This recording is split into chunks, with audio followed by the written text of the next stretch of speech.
The worst thing about high school isn't the pop quizzes or mystery meat in the cafeteria, it's the way a single rumor can turn your whole world upside down in less than 24 hours. I learned this the hard way thanks to Madison Chen, the girl who decided to make my junior year at Riverside High a living hell by telling everyone I was desperately in love with her. The funny thing, she wasn't entirely wrong. But we'll get to that part later. My name is Ethan Parker. And up until 3 weeks ago, I was perfectly content being invisible. You know the type: good grades, but not valedictorian material. Decent at sports, but not varsity level. Enough friends to avoid looking like a complete loner, but not popular enough to get invited to the big parties. The sweet spot of high school mediocrity where you can coast through for years without making any waves. That all changed the day Madison transferred to our school. She arrived like a hurricane in human form. All windswept dark hair and confident smiles. Wearing a vintage leather jacket that probably cost more than my entire wardrobe. Within hours, she had the entire student body wrapped around her finger. It wasn't just that she was pretty, though she definitely was. With those sharp brown eyes and the kind of laugh that made everyone want to be in on the joke. It was the way she carried herself. Like she'd already figured out all the secrets to life that the rest of us were still stumbling around, trying to discover. I first met her in AP Chemistry, where Mr. Rodriguez decided it would be a great idea to assign her as my lab partner. "Ethan's one of our best students," he said, beaming like he'd just solved world peace. "He'll help you catch up on everything you've missed." Madison slid onto the stool next to mine, dropped her designer backpack on the floor, and gave me a once-over that made me feel like I was the one being examined under our lab microscope. "Lucky me," she said, but there was something in her tone that made it impossible to tell if she was being sincere or sarcastic. The first few weeks were interesting. Madison turned out to be brilliant at chemistry, which made me wonder why Mr. Rodriguez thought she needed any help at all. She had a way of making even the most complicated molecular structures seem obvious, explaining electron configurations with clever analogies that actually made me laugh. We worked well together, falling into an easy rhythm of shared tasks and inside jokes about the periodic table. But there was always something else simmering beneath the surface. I'd catch her watching me sometimes, this curious expression on her face like she was trying to solve a puzzle. And maybe I watched her to the way she chewed on her pen cap when she was thinking hard about a problem. How she'd drum her fingers on the lab table in a specific pattern when she was getting impatient with an experiment. I told myself it was nothing, just the natural curiosity that comes with getting to know a new lab partner. If my heart beat a little faster when she leaned close to read our shared textbook. If I found myself taking longer routes to my classes just to pass by her locker, well, that was nobody's business but mine. Then came the day everything exploded. Literally and figuratively. We were working on a particularly tricky tit ration experiment. The kind where one wrong move could turn your clear solution into something resembling toxic sludge. Madison was manning the burette while I kept an eye on the pH indicator, both of us leaning in close to catch the exact moment of color change. "You know," she said casually, her face inches from mine, "my friend Jessica thinks you have a crush on me." The shock of her words made me jerk back, knocking over the entire apparatus. Glass shattered, chemicals spilled, and the resulting reaction sent a plume of purple smoke into the air that set off the fire alarm. As water rained down from the sprinklers, drenching everyone in the lab, I stood there frozen, staring at Madison through the chaos. She looked back at me, water dripping from her perfect hair, and smiled. Not her usual confident smirk, but something softer, almost vulnerable. For a split second, I thought I saw something in her eyes that mirrored the feelings I'd been trying so hard to hide. Then the moment broke. Mr. Rodriguez was shouting for everyone to evacuate. Students were screaming and laughing as they rushed for the door. And Madison disappeared into the crowd. I didn't know it then, but that was just the beginning. By the next morning, The entire school would be buzzing with the story of how Ethan Parker was so hopelessly in love with Madison Chen that he'd caused a chemical disaster just because she'd caught him staring at her. The funny thing was, they weren't entirely wrong about the first part. But the real story, that was much more complicated than any rumor could capture. The thing about high school rumors is that they're like those trick birthday candles, see, just when you think they're finally dying down, they flare right back up again. By the time I dragged myself to school the next morning, still smelling faintly of chemical smoke despite 3 showers, the story had evolved into something that barely resembled reality. I heard you wrote her name in chemical equations. Someone said you've been drawing hearts with her initials in your notebook since day one. Is it true you memorized her schedule and calculated the optimal routes between classes just to see her in the hallway? That last one was technically true. But I wasn't about to admit it. The worst part wasn't the whispers or the knowing looks. It was the fact that Madison seemed to be absolutely thriving on all the attention. Every time I caught a glimpse of her between classes, she was surrounded by a crowd of eager listeners, gesturing animatedly as she recounted what I'm sure was an increasingly elaborate version of the chemistry lab disaster.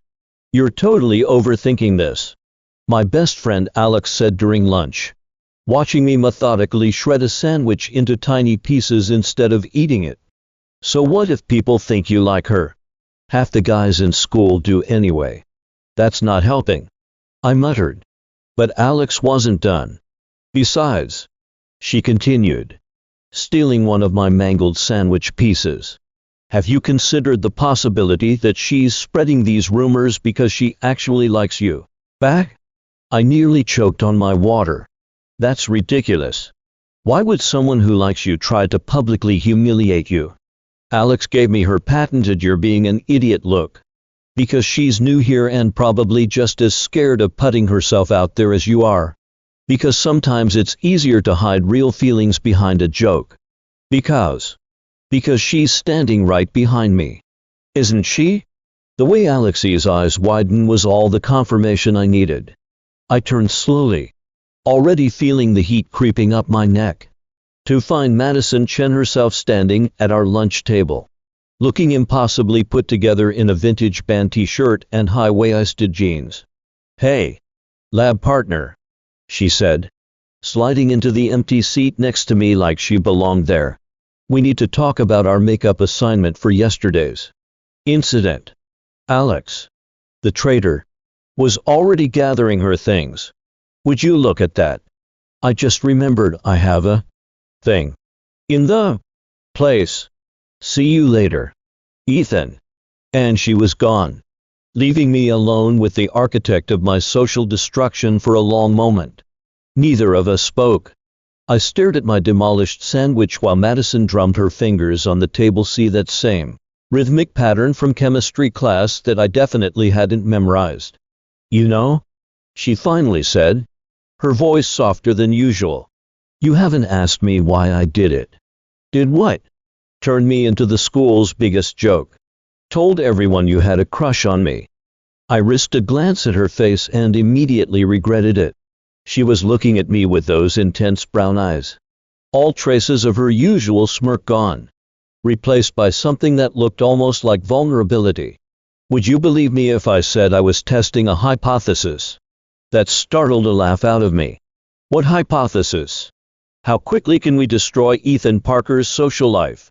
"More like how to get a guy to admit his feelings when he's too scared to make the first move." She reached over and stole a piece of my mutilated sandwich, popping it into her mouth with deliberate casualness. Though I have to admit, the chemical explosion was an unexpected variable in my experiment. My brain was struggling to process what she was saying. "So you, what, decided to embarrass me into confessing?" "No," Madison said, leaning closer. "I decided to give you an out.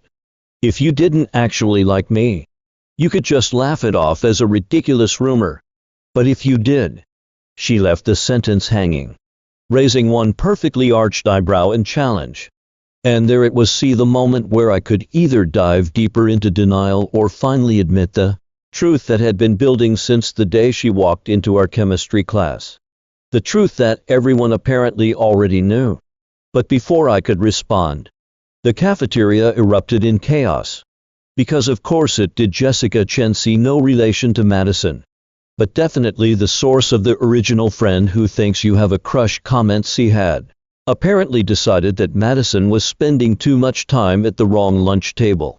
She marched over with her usual entourage, designer handbag swinging like a weapon. "Madison, sweetie," she said in that sugar-coated voice that always preceded something nasty. "What are you doing over here with Chemical Romance?" I winced at the nickname, but Madison didn't even flinch. Instead, she smiled, see that dangerous smile I'd seen glimpses of before, but never fully appreciated until now. "I'm conducting an experiment, Jess," she said, then turned to me. "Hey, Ethan, want to go to the movies Friday night?" The cafeteria went so quiet you could hear a French fry drop. Jessica's mouth fell open. Someone gasped dramatically. I'm pretty sure I heard Alex, who had definitely not gone far, whisper shout, "Say yes, you idiot." And there I was, caught between my carefully maintained invisibility and the chance to do something terrifyingly real. Madison was still looking at me, that challenging eyebrow still raised, waiting to see which way I'd jump. So I jumped. "Only if you promise not to blow anything up this time." Her laugh, see her real laugh, not the calculated one she used for her newfound admirers, rang out across the cafeteria. "No promises. I hear chemistry can be pretty explosive." And just like that, the rumor mill had new fuel. But this time, I didn't mind so much, because sometimes the most embarrassing rumors turn out to be true, and sometimes the scariest leaps turn out to be the best ones we ever take. Of course, we still had to deal with the fallout, see Jessica's wounded pride, the makeup chemistry assignment, and the fact that Madison's hypothesis testing had effectively turned our quiet lives into the school's hottest gossip. But sitting there in the cafeteria, watching Madison steal more pieces of my destroyed sandwich while deliberately ignoring Jessica's death glare, I realized something important. Sometimes the best stories aren't the ones we try to hide from. They're the ones we finally have the courage to admit are true. Here's the thing about getting what you want, see, it's usually nothing like what you imagined. In my daydreams about Madison Chen, which I can now admit to having, everything played out like a perfectly scripted rom-com. In reality, dating the girl who deliberately spread rumors about you liking her is considerably more complicated. Our first date was a prime example. I'd planned everything carefully, see tickets to the 7:15 showing of the latest superhero movie, dinner at that cute Italian place downtown, the whole works. What I hadn't planned for was the fact that half our school apparently had the same idea for their Friday night plans. Oh my God, they're actually here together. Do you think he'll spill something on her like he did in chemistry? $5 says she's just doing this as a social experiment. Madison, naturally, found it hilarious. "You know what would really give them something to talk about?" she whispered as we waited in line for popcorn, surrounded by not so subtle stares and whispers. "Please don't say blow up the concession stand." She laughed, that real laugh that was quickly becoming my favorite sound. I was thinking more along the lines of this. And then she kissed me, right there in front of everyone, tasting like cherry lip gloss and mischief. Someone actually applauded. I'm pretty sure I heard a phone camera click. By Monday, that kiss would probably be the subject of at least 3 different versions of events, see each more dramatic than the last. But in that moment, with Madison's smile pressed against mine, I couldn't bring myself to care. Of course, not everyone was thrilled about our newfound relationship. Jessica Chen, in particular, seemed to take it as a personal offense. "You know why she's really with you, right?" She cornered me at my locker the following Monday. "Madison doesn't do anything without a reason. She's building a brand." "A brand," I repeated flatly. "The quirky new girl who falls for the quiet chemistry nerd." It's like total teen movie material. Perfect for her college applications. Jessica examined her manicure with studied casualness. Did she tell you about her last school? About why she really transferred here? She hadn't. Actually. And that was just the beginning of the questions I'd been trying not to think about.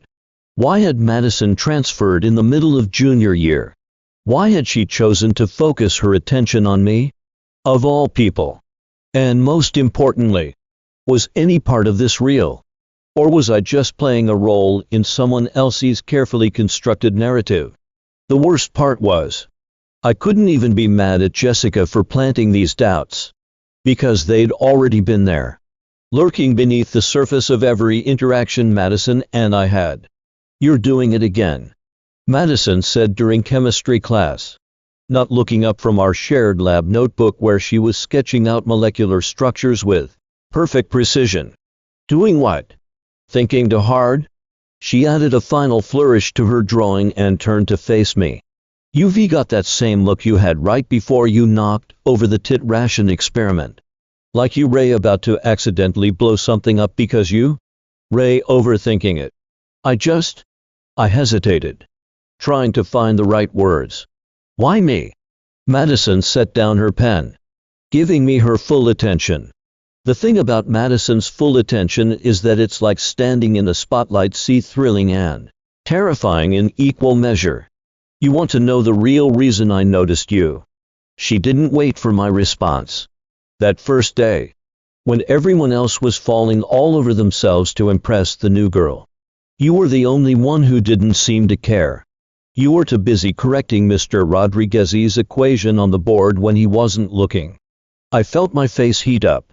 You saw that? I also saw you give half your lunch to that freshman who forgot his money. And help Sarah Matthews pick up her books when everyone else just walked by. And stay after class to explain ionic bonds to Kevin even though he'd been making fun of your sweater all day. She shrugged. But there was nothing casual about the intensity in her eyes. You think I picked you as part of some grand scheme. But the truth is, you're just really bad at hiding who you are. And who you are is someone who cares more about doing the right thing than being noticed for it. So? What? You decided to make me noticeable. I decided to make you see what I saw. She picked up her pen again, twirling it between her fingers. The rumors were just a catalyst for a reaction that was already happening. Before I could process that or the fact that she'd just made a chemistry pun, Mr. Rodriguez called the class to attention.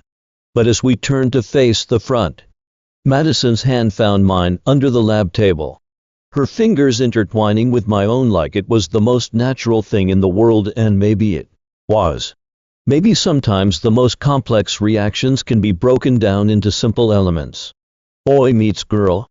Girl sees through boy's carefully constructed invisibility. Boy accidentally causes chemical explosion.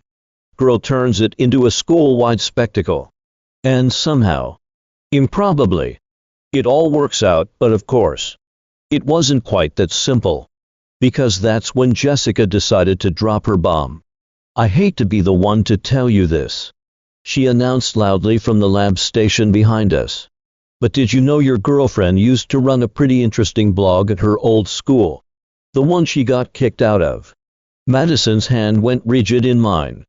And suddenly, I realized there was a lot more to this story than either of us had been ready to admit. The thing about truth is that it's a lot like those chemical reactions we study in Class C in one new element. And suddenly, everything changes. Jessica's revelation about Madison's blog spread through Riverside High like a chemical fire, leaving scorched earth in its wake by lunch period.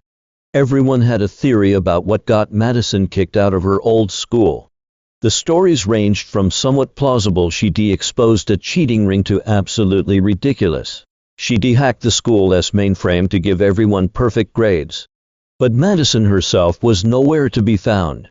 She's in the library, Alex told me between classes, looking uncharacteristically serious. And Ethan, you might want to see this.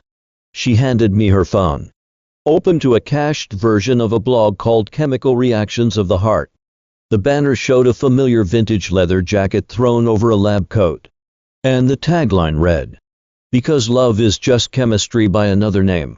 My hands shook slightly as I scrolled through the posts. They were dating stories, see dozens of them. Each one meticulously documented like a lab report, complete with hypotheses, methodologies, and results. The writing was clever, insightful, and unmistakably Madison's voice. Subject displayed classic signs of attraction: elevated heart rate, dilated pupils, increased stammering when exposed to catalyst B, deliberate physical proximity during shared activities. Experiment 17. Testing the correlation between perceived unavailability and increased romantic interest. Failed hypothesis. Contrary to popular belief, creating artificial competition does not enhance authentic emotional connection. The posts went back over a year, documenting various experiments in romance and relationship dynamics at her old school. Some were funny, some were sweet, but all of them treated human emotions like variables to be manipulated and studied. The final post was different, dated just before her transfer to Riverside. It was shorter than the others and lacked the usual clinical tone. Final report. After 47 experiments, I've come to an unexpected conclusion. See, you can't study love like a chemical reaction because the observer effect changes everything. The moment you try to analyze it, measure it, control it, you've already changed its fundamental nature. I thought I was being scientific, but I was really just hiding behind data to avoid feeling anything real. To everyone who became unknowing subjects in my experiments, I'm sorry. Some things shouldn't be reduced to variables and equations. This will be my last post. It's time to stop observing and start experiencing. The post ended with a quote from Marie Curie. Nothing in life is to be feared. It is only to be understood. Now is the time to understand more, so that we may fear less. I found Madison exactly where Alex said she'd be, tucked away in the furthest corner of the library's reference section. Sitting cross-legged on the floor surrounded by chemistry textbooks she wasn't actually reading. "So?" I said, sliding down to sit beside her. "You're a science blogger." She didn't look up. Ex-blogger. Though I guess disgraced amateur anthropologist would be more accurate. "What actually happened at your old school?" Madison was quiet for so long I thought she might not answer. When she finally spoke, her voice was barely above a whisper. "One of my subjects figured out they were part of an experiment. He'd really liked me, or thought he did. And when he found out I was just documenting his reactions." She hugged her knees to her chest. "He printed out every post about him and plastered them all over the school. Everyone who'd ever been mentioned in the blog turned against me. Can't he really blame them? See, nobody likes finding out they were just data points in someone else's study of human behavior. And that's why you transferred. That's why I was asked to transfer. Apparently, treating your classmates like lab rats violates several school policies." She laughed, but it was hollow.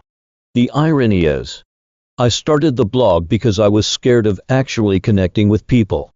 If everything was just an experiment, I couldn't get hurt. Except in the end, I hurt everyone else instead."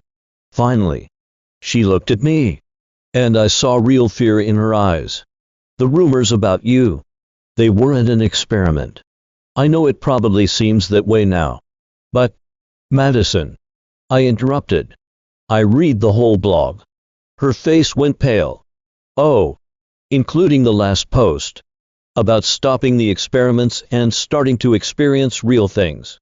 I took a deep breath. "Is that what this is? Your fresh start?" "It was supposed to be."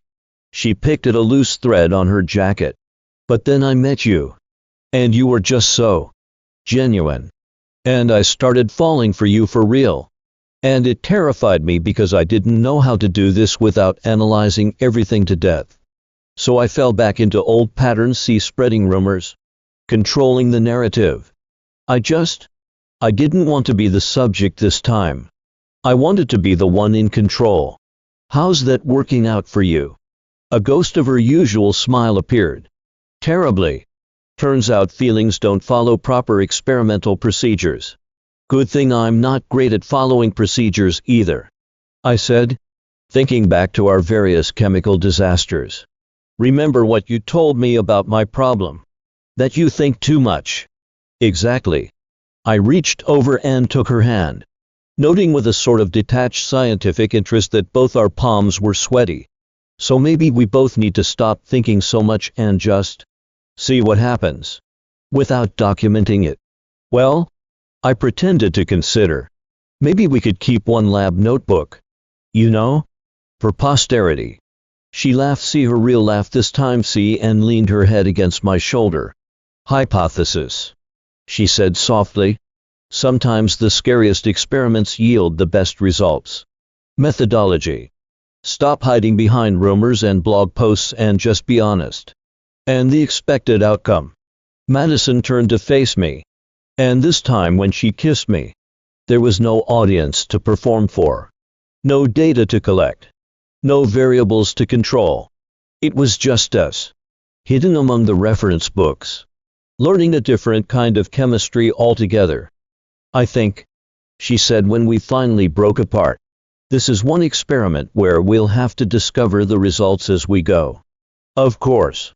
We still had to face the rest of the school. Jessica had made sure everyone knew about the blog. And Madison's past as a self-styled relationship scientist was now as much a part of our story as the chemical explosion that started it all. But somehow, that felt right. After all, every good scientist knows that the most interesting reactions happen when you combine unexpected elements. They say that every chemical reaction seeks equilibrium, see that point where all the elements settle into their most stable state. The same, I've learned, is true of high school relationships. After the explosion comes the settling. After the chaos comes the calm. And after all the rumors and revelations comes the truth that everyone eventually finds their own balance. The week after Madison's blog went public was a study in social chemistry.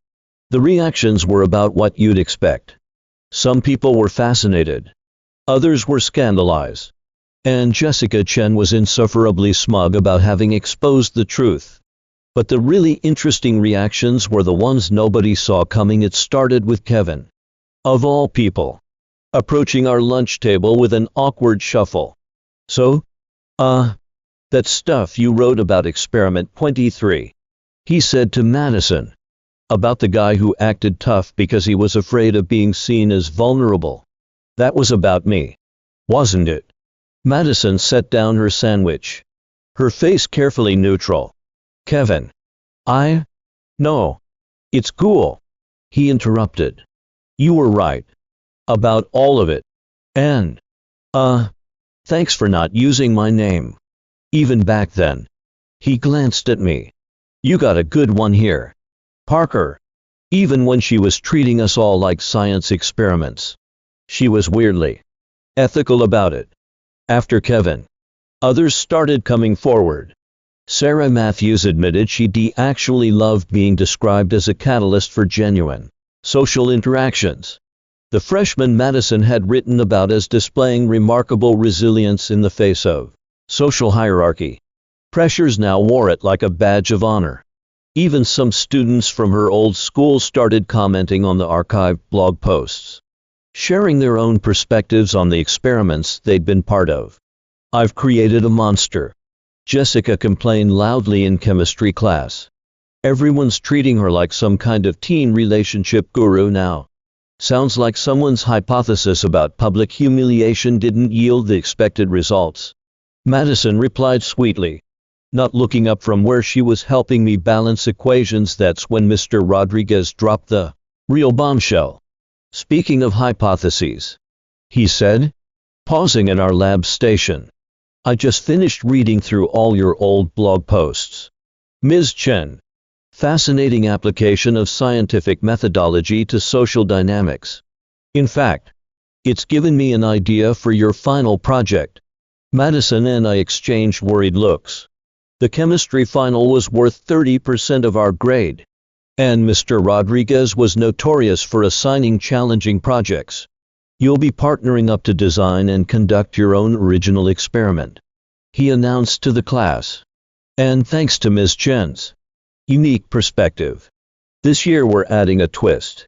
You'll need to relate your chemical findings to a real-world social or emotional phenomenon. The groans were immediate and universal. But I felt Madison straighten beside me. For example, Mr. Rodriguez continued, looking directly at us. One might explore how catalyst theory applies to personal relationships, or how equilibrium in chemical reactions mirrors human emotional balance. He's giving us a chance to own your story, I whispered to Madison as the class erupted in discussion. Turn it into something positive. More like he's turning my public embarrassment into an educational opportunity. She whispered back, but she was smiling. Want to be my partner? I promise to only document your reactions with your explicit consent this time. And so began our final experiment. We decided to explore the chemistry of truth-telling. Specifically, how introducing new elements into a stable system creates temporary chaos, but ultimately leads to a more stable equilibrium.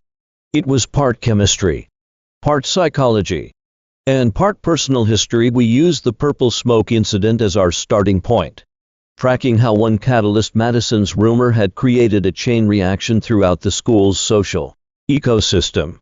We mapped out how each new revelation had shifted the balance, from the initial explosion to the blog discovery to the eventual acceptance.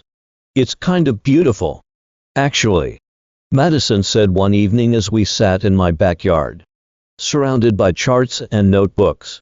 How everything finds its level eventually. Like us. She was right. Somewhere between the rumors and the revelations, we'd found our own equilibrium. Madison still documented everything in her notebook, but now it was filled with real moments instead of experiments. See inside jokes from chemistry class, quotes from our friends, ticket stubs from movie dates. And I was learning to be more visible, to take up space in the world without apologizing for it. Our presentation was a hit. We even got Jessica to participate, measuring her heart rate and stress indicators as she publicly admitted that maybe she'd been wrong about Madison's intentions for science. We told her, though the smirk Madison couldn't quite hide suggested she might have enjoyed that part a little too much. Mr. Rodriguez gave us an applause, writing in his comments that we'd successfully demonstrated how scientific principles can illuminate human behavior while acknowledging the fundamental unpredictability of both. But the real conclusion to our experiment came later. At prom of all places, Madison and I were swaying to some slow song, her head on my shoulder, when she suddenly laughed. What's funny? I was just thinking about all the ways I tried to study love scientifically, all the variables I tried to control, all the reactions I tried to predict. She lifted her head to look at me. And in the end, the only experiment that really worked was the one where everything went wrong. You mean when I literally blew up our chemistry lab because you made me nervous? Exactly. She grinned. Best failed experiment ever. And that's the thing about chemistry. See, both the scientific and the personal kind. Sometimes the most important discoveries come not from careful control of variables, but from those unexpected reactions that blow up in your face and leave you standing in the wreckage, covered in purple smoke, realizing that maybe this disaster is exactly what you needed all along. Madison still keeps a blog, but now it's called Field Notes from the Heart. And it's less about experimenting on others and more about documenting our own ongoing experiment in falling in love without a safety protocol.